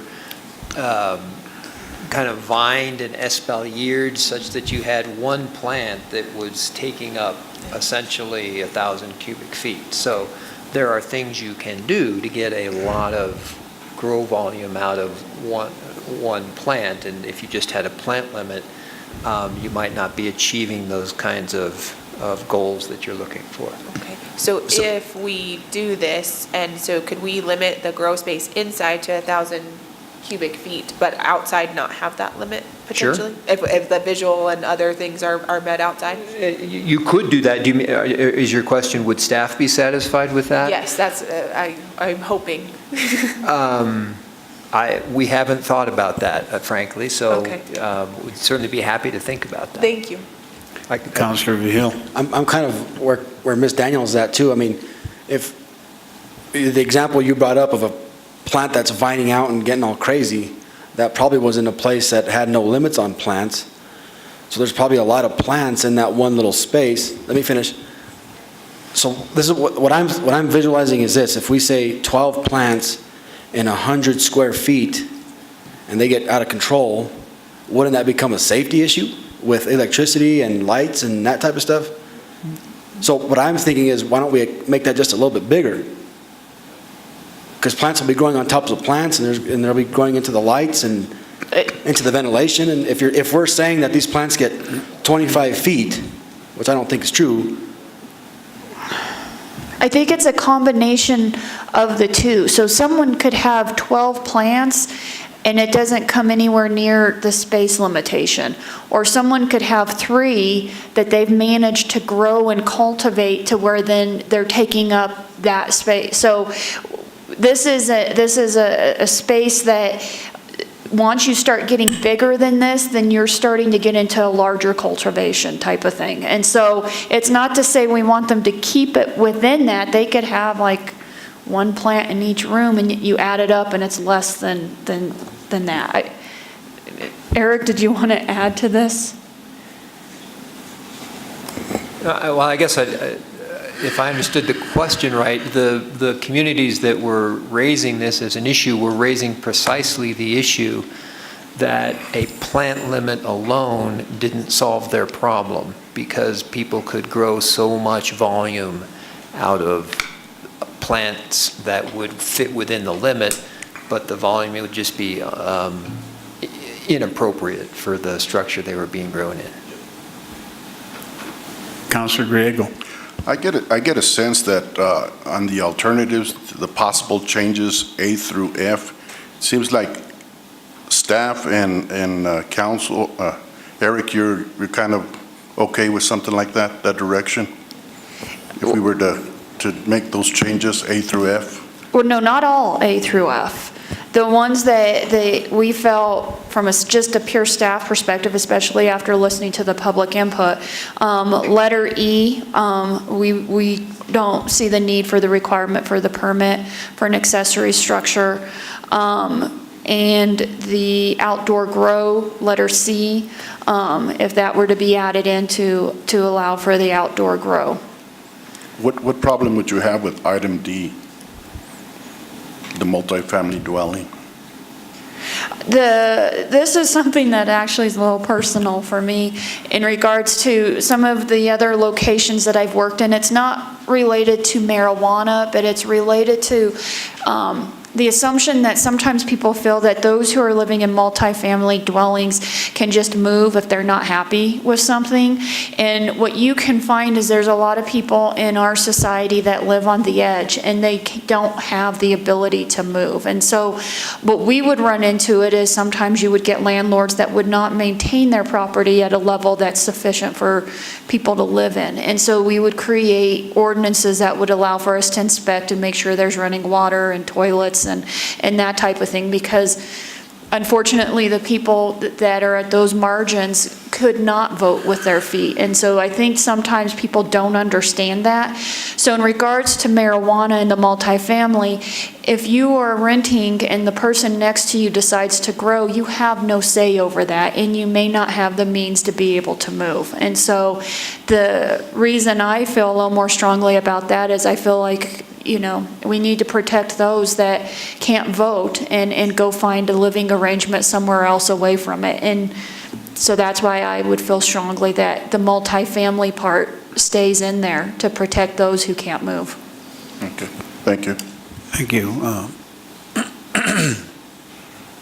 Councilor Hensley? You may or may not know this, so like on the low-income housing, do they have like stricter restrictions where it can't happen anyway or not? As a member of the Housing Authority, all smoking will not be allowed as of 2018, no matter what you smoke. They may have So we're talking about designated growing right now. at the Housing Authority. That's My understanding is anything that receives federal funding cannot allow the exactly. marijuana. But the other multifamily would be just apartment complexes and those as well. I was just more curious. Okay. Thank you. The Housing Authority is facing the issue of doing away with all smoking in their residences by 2018. There will be no smoking. There may be some designated areas. That's what they're working on at this point in time. All right. I don't have personally, and people I visit with, I don't see that much marijuana being grown anywhere in Alamosa. And I think that there have to be restrictions for those people that are going to abuse it. I mean, just like anything else, you've got to have restrictions of sorts. But I haven't seen it grown anywhere, at least not around my place. You know, you all know where I live. I have no issues with a 12-plant limit. I really have no issues with any type of restrictions at all. The outdoors, as long as, I mean, we've got a very short growing season here. What is it, 3 months, 4 months? I mean, it's still freezing out there. I don't even think plants or flowers are living. I'm not really sure. However, if people want to grow it outdoors where people can't really see it, maybe I don't have a problem with it. I'm not a user. I really can't see the need for it, but the medical issue, the medical part of it, I don't have a problem with that. I've always said I wish the federal government would have got involved and restricted the potency and the sale of marijuana to make it more medical, essentially. However, we're faced with more than that. Indoor grows, I think, have to have restrictions. Outdoor grows as well. Councilor Daniel? Thank you, Mayor. I was going back to Councilor Vihill's comment about the plant limit. I would be interested in having our ordinance potentially, if we talk about this, mirror the state statute. Whereas that it's 12 unless there's a different authorization. Just to be consistent, it makes it easier for people. I would consider it a simpler kind of thing, and it does not give us that we know better than everybody else kind of thing that Councilor Vihill was talking about, and one of the members of the public brought up as well. And so I believe, for me, that I would be comfortable with it mirroring the state statute for the 12-plant limit, since we really haven't gone back to that. Councilor Hensley? So, Eric, I know you said you saw in the listserv, like the big plants and stuff. Do we have, I don't like, and so I just don't know. So do we know what an average plant, is there an average size plant and how much space it takes? I have no idea. Okay. Okay. There'll be a public comment next meeting. Councilor Vihill? So could you just reiterate, Christina, Daniel, what'd you say? So 12 for recreational and 24 for medical? Right, if they had the advance, so it would mirror the state statute so that the 24 plant count would require authorization from their medical provider, but everything else would be limited to 12 to a household or a residence. And I do agree with Heather about the multifamily dwelling. I do think that we have people in our community who can't vote with their feet and leave if they're uncomfortable in their situation, and I think that needs to be protected. I also agree with Ms. Brooks on that too, multi-family dwelling in that. I'm curious to, well, first of all, I also agree with you all on your intent of this with the safety perspective, because you hear stories all the time coming out of Denver about basements getting on fire, and issues with electrical, and people making their own home electrical systems that are very not in code in that, and I think it's important that we tackle that, the safety issue.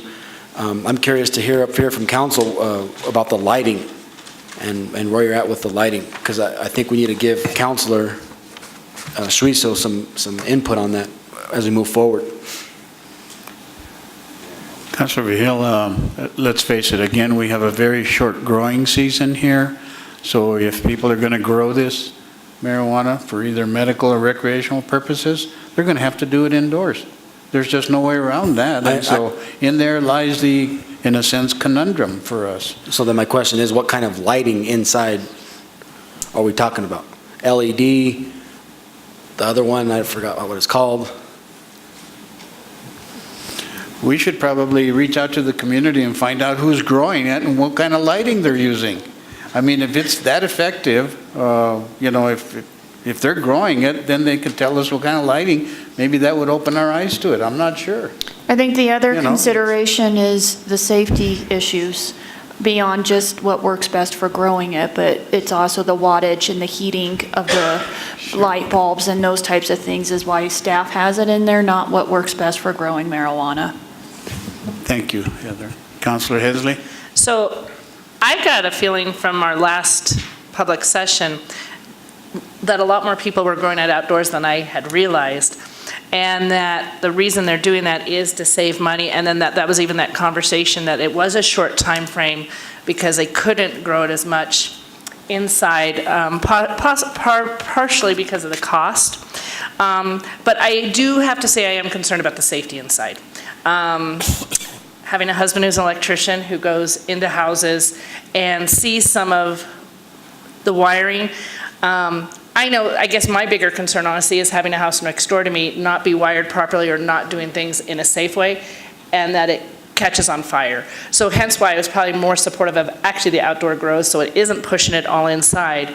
But, so I'm not sure what those regulations would be, and I don't want it to be something that causes a lot of expense, but at the same time, I do think safety is an issue. Councilor Stefano. So I guess it's inevitable that if you're going to allow it to grow or whatever you're going to allow. My comment is, what's next? Can I grow a poppy farm? Mr. Stefano. Is that what's coming next? Mr. Stefano, if I may. Councilor Vigil, Councilor Stefano has the floor. That's my comment. Since I won the popularity contest tonight, I don't know what's coming next, man. We're allowing everything it's okay to do everything, man, so. Mr. Stefano, respectfully, we're not allowing. Councilor Vigil, you have the floor. We're not, it's already allowed. It's already here. We're not disallowing anything. I understand that. I'm just saying. What we're trying to do is be. Gentlemen, we're not going to have a debate. I'm not arguing, I'm just informing you. We're trying to be responsible for the people of our town. And I think that's commendable. Councilor Griego? Well, we could be here all night going back and forth, so I'm going to make an attempt here of putting together a motion. I'm going to make a motion that we pass on first reading ordinance number 12, 2017, with the alternative amendments. And from listening to council, alternative A, seems like we're going from 12 to 24. For medical, well, did you get the wording on that, Erica? So 12 for recreation, 24 for medical with the proper, with documentation. Okay. Also, alternative B, C, E, and F. Those are the changes. Well, so alternative B was increasing or decreasing or getting rid of the 100 square foot and 1,000 cubic foot limit. So if you're going to change it, you need to specify how. I think from listening, you would want to increase it. Or we keep it the same, if I may, Councilor Griego, I'm sorry. Okay, go ahead. Or we keep it the same for indoor at 100 square feet and 1,000 cubic feet and not limit it outside. That would be the alternative that I thought we maybe discussed a little bit of. And then C, everybody agrees with C? Just so it's kept the visual part of it. And did you mention E? Yes, E. Okay. And then the F is we don't really know what exactly the electrical part of it is, so I could see the modification of it in some way. So, does that give you any direction, Eric? You look at it and read like It doesn't give me enough. So I think if you're going to change on first reading the ordinance from the way it's sitting in front of you, you need to put into your motion how you want that to change. So for F, if you want to change it, say how you want to change it. No lighting limitations, or And to maybe, should I read what we have in there right now? Sure. Would that Sure. Okay. help for the discussion? It is unlawful to use any grow lighting system for the indoor cultivation of marijuana other than light-emitting diodes, LEDs, compact fluorescent lamps, CFLs, or fluorescent lighting.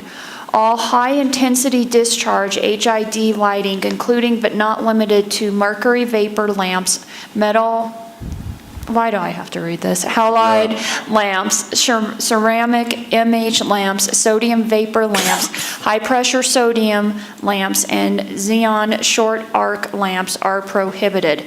No compressed flammable gas. That's different. Oh, that's different. Okay, we won't get into that. And the reason people were complaining about it because of the cost for all these different types of lights. the upfront cost for LED is higher than the upfront cost for high-pressure sodium. And those are kind of the two most effective light sources. You can use fluorescent, you can use compact fluorescent, you can use incandescent, but high-pressure sodium and LED are kind of the two main ones. Metal halide are also popular, but those get expensive again. And having an LED light over time will save that person money. That's what I read on some sites. It's an open debate. It's certainly not an open and shut question. Okay, thank you. So if we would go with that sodium instead of the LED, You don't want to require, you don't want to require a particular type of light source. What the ordinance currently does is prohibit high-intensity, high-temperature light sources out of a concern for fire hazard. Well, I'll just leave F out. And for electricity use. So your option is to get rid of that prohibition and then let people use whatever they want. Or the way it's written, there's a prohibition on the high-intensity, high-temperature stuff. So leave it the way it is then. You're making the motion. I need clarification on the motion specific to the space limits. So what I have, Go ahead. what we have so far is for letter A, we would modify it to still keep the 12 for recreation. We would increase it to 24 for medical with the proper documentation. There was some discussion in regards to the space limit, but given we would change it to where that remains for the inside grow, but outside grow, we would not have the space limitation, just the plant limit. Letter C would be allowed into it with the way the wording is in the council communication. The multifamily prohibition would still remain in regards to letter D. Letter E was to put in there to remove the permit requirement. And then we have the remaining discussion on the lights. Was there a conclusion on the lights to leave that in there the way it is? To leave it the way it is presently. Okay. Yeah. And thank you for helping me make that motion. I'll make that motion. Second. Okay. I've got a motion and a second specific to the changes on ordinance number 12, 2017. Is there any further discussion? Yeah, I got one for letter C. Could we add that it's not visible from a public street or sidewalk? Or is that in that already? It's in the ordinance elsewhere, so, I mean, we could put it extra, but just for drafting, I'd leave it out. Thank you, Eric. Okay. I have a question for Eric, if it's okay. Whenever, or if we pass this ordinance, when do we set the rules and outline what fines will be imposed? How are we going to monitor this? What point in time will we enforce certain actions and things like that?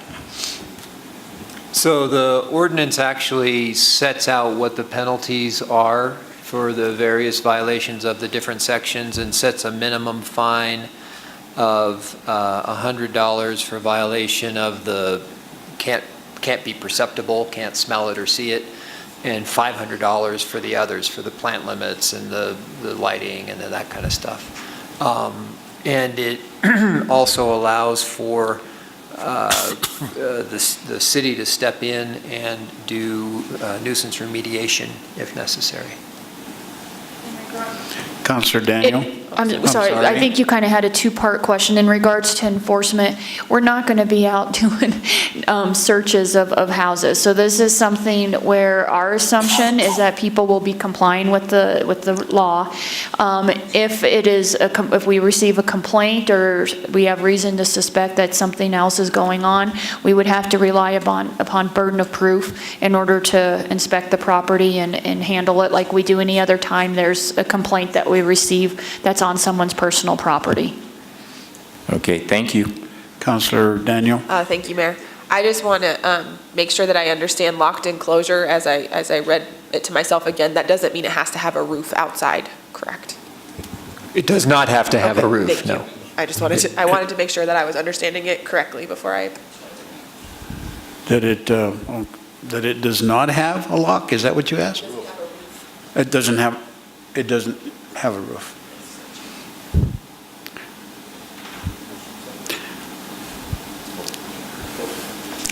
Yeah, I'm still kind of, you say it doesn't have a roof. So if the plants get to a certain height, they're visible. They still have to follow the rest of the rules, but I wanted to make sure we didn't have people building the structures and they're outside because we're asking them to build something else. I think a fence with a lock and visual barriers is what I was saying yes to. I wanted to make sure that I understood locked enclosure to not need to have a roof. But the plants can't be visible. Right. Thank you. Right. That's what I need. Okay. So we have a motion and a second. Is there any further discussion after this? Okay. Okay. Excuse me, thank you for correcting me. And set it for a public hearing on, what is it, June the 7th? At 7 o'clock or sooner thereafter. And I have one Is there more. a second? And I have one more comment. I'd just like to commend the council for working together on this and coming to agreements on different things. Thank you. Council, start voting, please.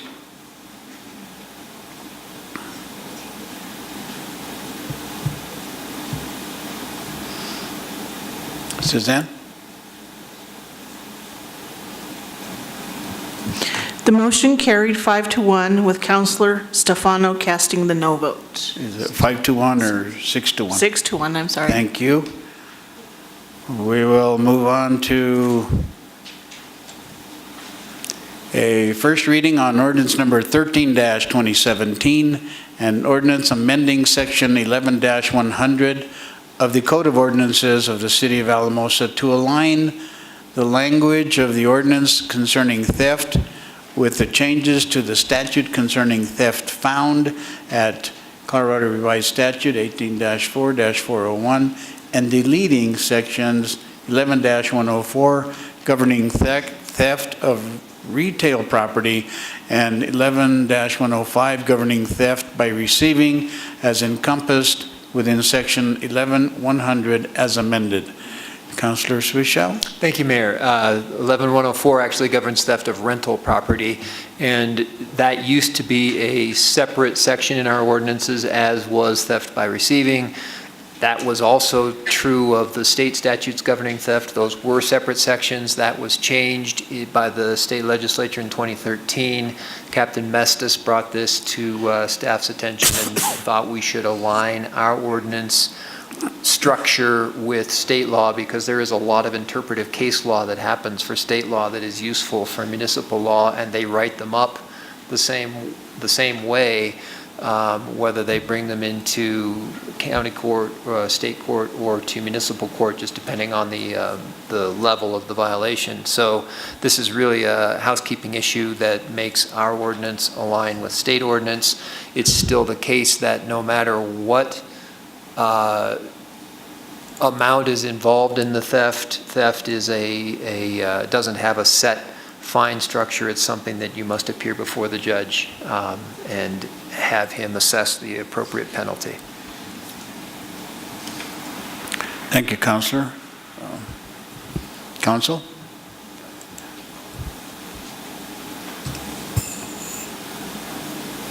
Councilor Vihil. Thank you, Mayor. I move that we approve ordinance number 13-2017 on first reading and set it for public hearing on June 7th, 2017 at 7 p.m. or soon thereafter, as the matter may be heard.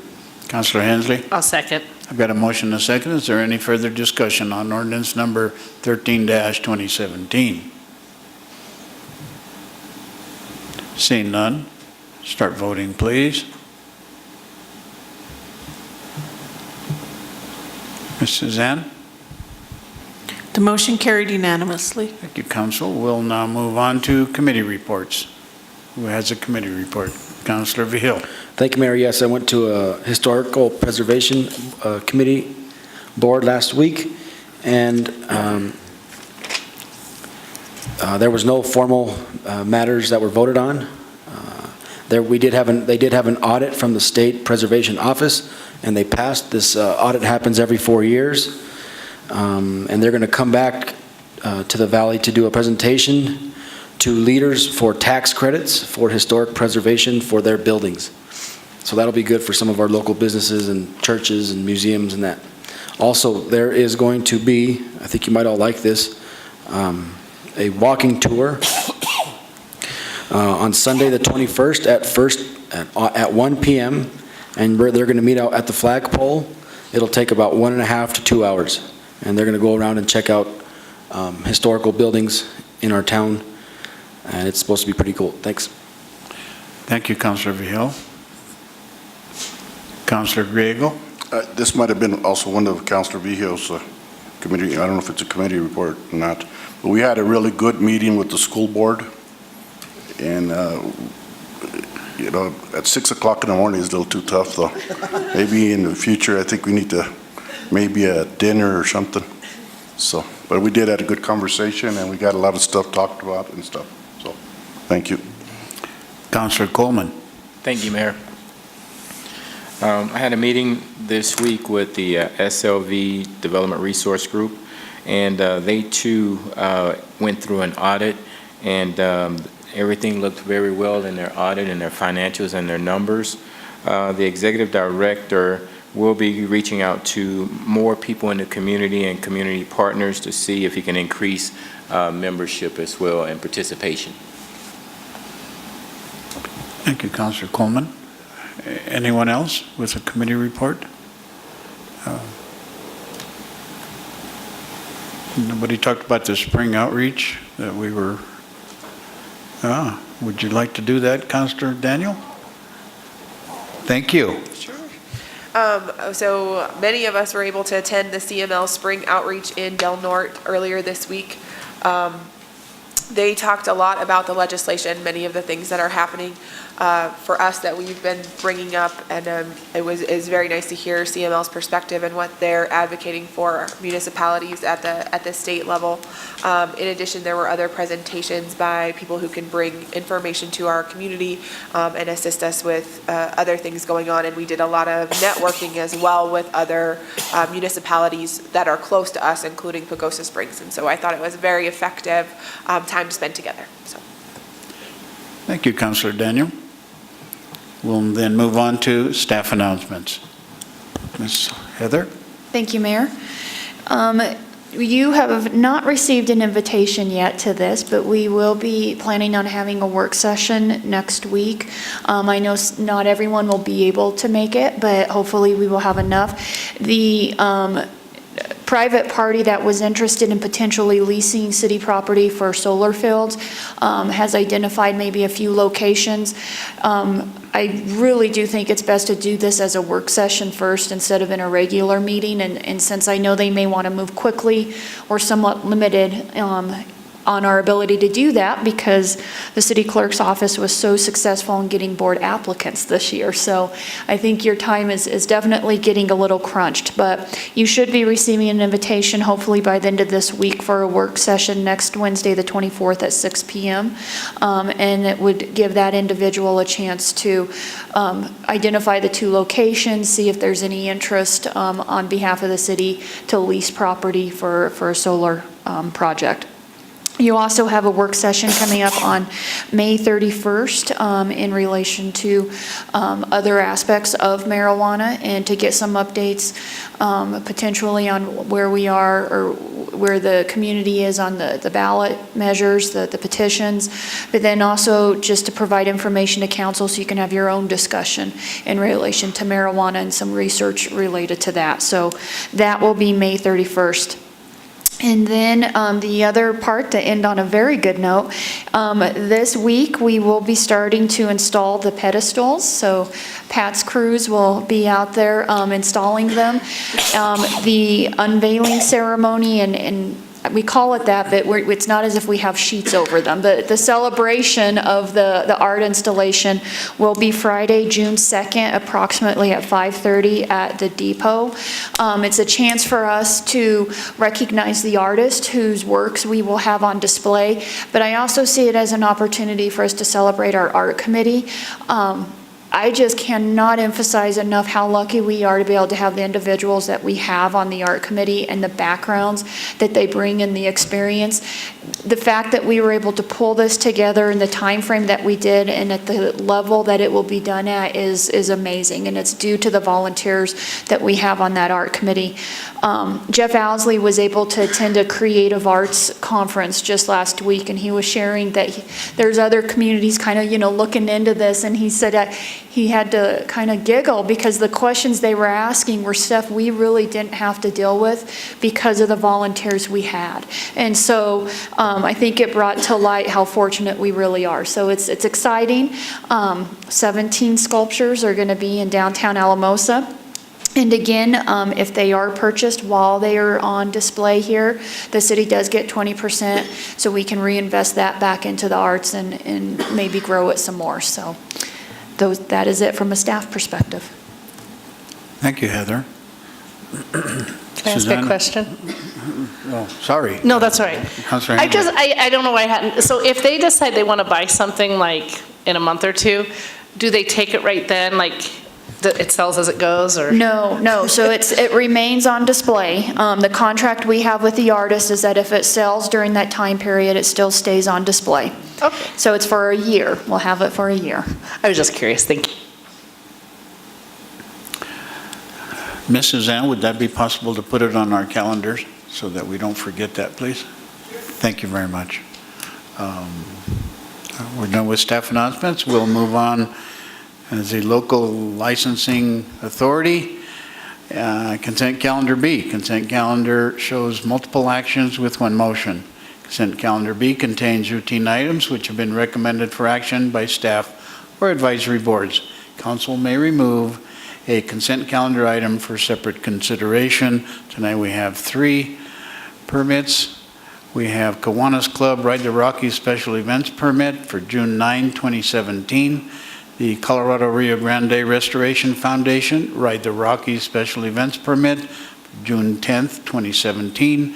And the Christian Community Services Projects Alamosa Roundup Rodeo Special Events Permit, June the 22nd, 23rd, and 24th of 2017.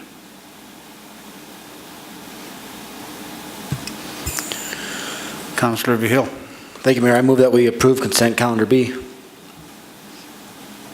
Councilor Hensley. I'll second. I've got a motion and a second. Is there any further discussion on consent calendar B? Seeing none, start voting, please.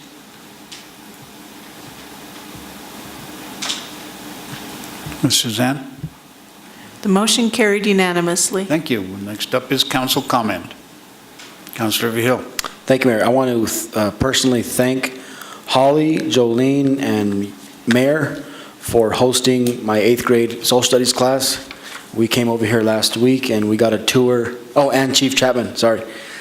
And we got an awesome tour of the fire department, and our students were able to put on the equipment and check out the equipment that they use, and it was really cool. So I just really appreciate that, and to you, Mayor, for talking to them about local government and that type of stuff. And second is a shout out to Chief, again, Chief Chapman, and your crew with all the fires that we've been having lately throughout the county, and thank you for taking care of that. Thank you. Okay. Councilor Daniel. Thank you, Mayor. So I have a couple things. I am super excited because Summer Rec League softball has started. So thank you for everyone who got the fields ready because they were awesome last night. So thank you for that. We have some great umpires out there. I wanted to thank Council for declaring May as Mental Health Month again. Helping reduce stigma is all of our jobs, and I really appreciate the energy and effort and how much you listen to me talk about that. So thank you. I appreciate it a lot. And then really, I wanted to say I'm proud to be in a community where so many people came out and spoke today and have spoken for the last several weeks about their beliefs about our decisions and being a part of our government system. I think you saw today us really taking into account what came up from both sides of that issue, and I really appreciate everyone sharing that and having the courage. Someone talked today about being an inclusive community and having the courage to come up and talk about the things that they need, and we want to be that type of council, and we want to be that type of community, and so I just wanted to say thank you, and I hope people continue to come and share their opinions and their voice, because that's why we're here, so thank you. Thank you, Councilor Daniel, and I'd like to commend Council for many times agreeing to disagree on issues. That's what makes good government. And so I applaud you all for that. Thank you for your differing views. That's what makes government government. Anyone else have a council comment? If not, I will adjourn this meeting. Meeting adjourned.